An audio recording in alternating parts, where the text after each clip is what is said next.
Friend, welcome back to my channel. আমি Ruby. আর আজকে হচ্ছে তোমার 20 তারিখ এপ্রিল মাসের। আর আজকে হচ্ছে সোমবার। আমি আমার ব্লগটা স্টার্ট করছি। এখন বেলা 1টা বাজে আমার ব্লগটা স্টার্ট করছি।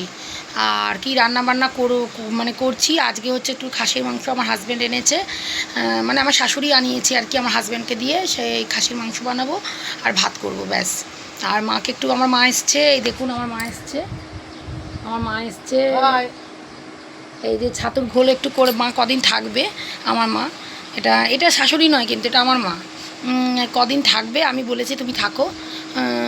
তা ওই মাকে একটু ছাতুর ঘোল করে দেবো আর আমি একটু ছাতুর ঘোল খাবো। আর আমার ছেলে কিচ্ছু খেয়ে যায়নি, ওর বাবা আইসক্রিমের দোকানে বসিয়ে রেখেছে। আর ওকে টাকা দিয়ে দিয়েছে, বলছে ও কিছু কিনে খেয়ে নেবে। আর কি করব, আজকে সেরকম কিছু জলখাবার আমরা করিনি। আর ছাতু এনে দিয়েছে আমার হাজব্যান্ড, ওই ছাতুর ঘোলই খাবো এক্ষুনি। আর সকালে তো চা বিস্কুট খেয়েছিলাম। আর এখন ভাত হচ্ছে আর মাংসটা করব, সেটাও আপনাদের সঙ্গে আমি শেয়ার করব। তাহলে আমার সাথে থাকুন আপনারা বন্ধুরা। কোন ছাতুর ঘোল বানিয়েছি, এই মায়ের একটা, আমার একটা। আমার এখন তো ছেলে নেই, ছাতু আছে। ছেলে এসে যদি মনে করে যে একটু ছাতুর ঘোল খাবে। আর মেয়ে তো স্কুলে খালি পেটেই চলে গেল, কেন ও সকালবেলা কিচ্ছুই খেতে চায় না। ওকে বলি দুটো বিস্কুট জল খেয়ে যা, তো ওর মর্নিং স্কুল সেই বেলা 3:30-4টে নাগাদ আসবে। বললাম খেয়ে যাও, কিছুতেই খেতে চায় না আমার মেয়ে, খালি পেটেই চলে যায়। অনেক বকাবকি করি, তাও শোনে না। বলে একটু ছাতুর ঘোল খেয়ে যা বা দুটো বিস্কুট জল খেয়ে যা, খাবে না, চলে গেল স্কুলে। আর কেননা ও দুদিন পর থেকে আবার ও তো 12 হয়ে গেছে, ও মেয়ের ও পরীক্ষা আছে। তা যাই হোক, আবার কি দুদিন পর থেকে পরীক্ষা আছে, সেই পরীক্ষা দেবে, ওটা নিয়ে চিন্তায় আছে। আর পড়াশুনো কালকে অনেক রাত পর্যন্ত করেছে। আর আজকে একটু ঘুম থেকে উঠতেও ওর লেট হয়েছে, তাও তাড়াতাড়ি করে ও তৈরি হয়ে চলে গেল স্কুল। আর ছেলে তো ছুটি আছে, অক্ষয় তৃতীয়ার কারণে ওদের স্কুলে বেঙ্গলি মিডিয়াম ছেলের আমার। তা ছুটি আছে কি নেই আমি জানি না, ছেলেকে আমি আজকে পাঠাইনি, এই হলো কথা। আর ওর দিদিমণি যে মানে বাড়ির পড়ার ছুটি আছে, কেননা বাড়ির দিদিমণি একটু দীঘায় ঘুরতে গেছে আজকে। তা যাই হোক, এখন এই 2-3 দিন ছুটি থাকবে ছেলে বাড়ির পড়ার থেকে। আর এই যে ছাতুর ঘোল মাকে একটু দিই, আর ভাতও মনে হয় হয়ে এসছে, সেটাও আপনাদেরকে আমি দেখাবো বন্ধুরা। তাহলে চলুন থাকুন আমার সাথে বন্ধুরা। ভাত করছি, এই দেখুন, এই যে ভাত বানাচ্ছি আর কি, এক্ষুনি ফ্যান গালাবো। আর এই যে প্রেশার কুকারে খাসির মাংসটা সেদ্ধ করে রেখে দিয়েছে, মানে আমার হাজব্যান্ডই রেখে গেল সেদ্ধ করে আর কি। আমি সব ধোয়াধুয়ি করে দিয়েছি, মানে খাসির মাংস একবার ধুয়েছিলাম, তাই চেঁচাচ্ছে কেন ধুয়েছো তুমি খাসির মাংসটা পুরো। তো যাই হোক, একবার ধুয়েছি, একবার না ধুলে ঘেন্না লাগে না বলুন বন্ধুরা। তা যাই হোক, একবার খাসির মাংসটা ধুয়েছি, আমার হাজব্যান্ড একবারই ধুতে বারণ করছিল। এই যাই হোক, প্রেশার কুকারে সেদ্ধ করে দিয়ে গেছে, আধ সেদ্ধ আর কি। সেটা আবার মাংসের সাথে ভালো করে কষিয়ে, আলুর সাথে কষিয়ে, আলুটাকে ভাজবো, ভেজে তারপরে মাংসটা পরে দেবে।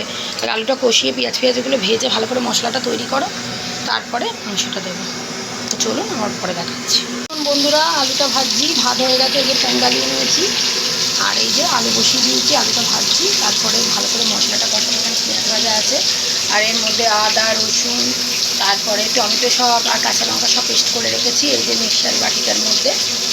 আর এখানে পেঁয়াজ দিয়ে, আমার হাজব্যান্ড বললো আজকে পেঁয়াজ পেস্ট করতে হবে না, পেঁয়াজ কুচি দিয়েই ভালো করে মাংসটা করবে। আমি কিছুটা তাহলেও পেঁয়াজ কুচি নিয়ে আর পেস্টের মধ্যে দিয়ে একবার পেস্ট করে নিয়েছি, মিক্সারের বাটির মধ্যে দিয়ে পেস্ট করেছি অর্ধেক পেঁয়াজ, আর অর্ধেক পেঁয়াজটা ভাজবো। আর এই যে আলু চলুন আবার আমি পরে দেখাচ্ছি।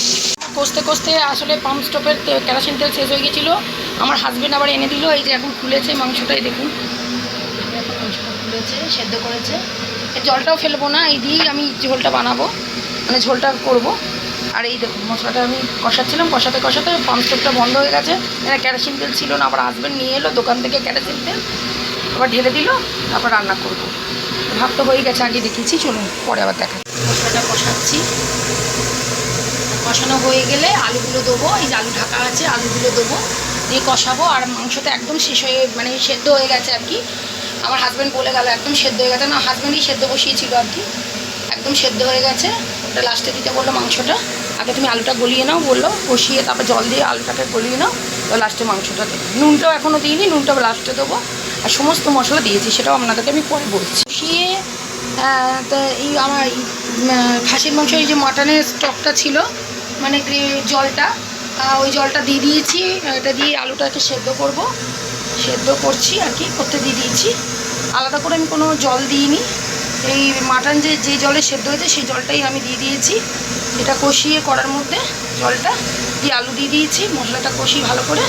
এবার এটা ভালো করে ফুটে গেলে আমার হাজব্যান্ড বলেছে লাস্টের দিকে মাংস দিয়ে তারপরে ভালো করে ফোটাবে আর একটু, দিয়ে তারপর লাস্টে নুন দেবে, গরম মশলা দেবে। এই যে এখানে মিট মশলা দিয়েছি অর্ধেক, যে মিট মশলা অর্ধেক দিয়েছি, বেশিরভাগই দিয়ে দিয়েছি আর কি, অল্প লাস্টে দেবো।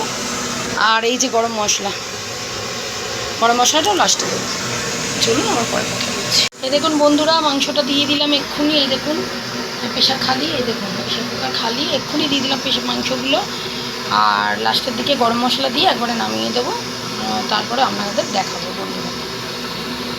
চলুন, সুন্দর সেন্ট বেরিয়েছে, এত সুন্দর খাসির মাংস সেন্ট বেরিয়েছে, মানে মাটনের মানে বলার কথা না, ঘর মম করছে, এত সেন্ট বেরিয়েছে, টকবক করে ফুটছে।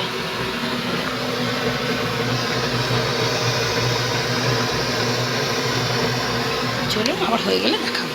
কমপ্লিট, এই দেখুন মাংস হয়ে গেছে, আর মাংসের তলায় ভাত আছে। এই যে হাঁড়িতে আর দেখালাম না খুলে, এই যে একদম মাংস হয়ে গেছে। কারণ গরম বাটি তো আমি আর নামাতে পারছি না, এই রাখলাম সব। আমি মানে পাম্প স্টপে করছি, অনেক কষ্ট করে ভিডিও করছি, মানে একদিকে পাম্প স্টপে রান্না করছি আর একবার করে এসে দেখিয়ে যাচ্ছি, এই অবস্থা হচ্ছে। এই যে মাংস করেছি, এই যে হয়ে গেছে খাসির মাংস বা মাটন। আর এই যে দেখুন একটা এই বাটিতে রেখেছি, মানে ভর্তি হয়েছে তো কড়ার সমেত, এই যে কড়ার সমেত ভর্তি হয়েছে, ওই জন্য এই বাটিটা ধরেনি, ওই জন্য আবার এই বাটিতে রাখলাম। এই যে মাটন কমপ্লিট। আর এত সুন্দর করে করেছি, নিশ্চয়ই ভালো হবে। লাস্টে গরম মশলা দিলাম আর নুন দিলাম, দিয়ে তারপরে নামালাম। তা হয়ে গেল আমার ভাত আর মাংস কমপ্লিট। আর আচার ফাচার আছে, লাস্টে ওই দিয়ে খাওয়া হয়ে যাবে, মানে ভাত মাংস আর লাস্টের পাতে আচার, ওই দিয়ে আমাদের খাওয়া কমপ্লিট হয়ে যাবে। আর লেবু তো রয়েছেই প্রথম পাতেই, লেবু নুন যার যেটা দরকার নেবে। তা চলুন আবার পরে কথা বলছি।